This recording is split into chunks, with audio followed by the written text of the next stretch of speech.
भारतीय संविधानाचे शिल्पकार होते। त्यांचा जन्म 14 एप्रिल 1891 रोजी मध्य प्रदेशातील महू येथे झाला। त्यांचे पूर्ण नाव भीमराव रामजी आंबेडकर असे होते। त्यांनी शिक्षणाला खूप महत्त्व दिले आणि लोकांना शिक्षण घेण्यासाठी प्रेरित केले।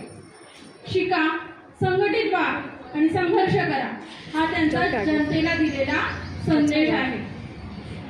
डॉक्टर बाबासाहेब संविधानाचे जनक असे म्हटले जाते।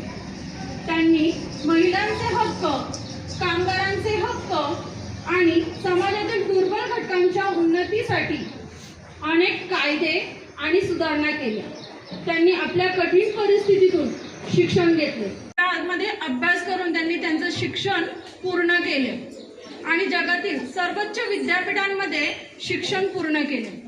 डॉक्टर आंबेडकर यांनी अमेरिका, इंग्लंड येथे उच्च शिक्षण घेतले।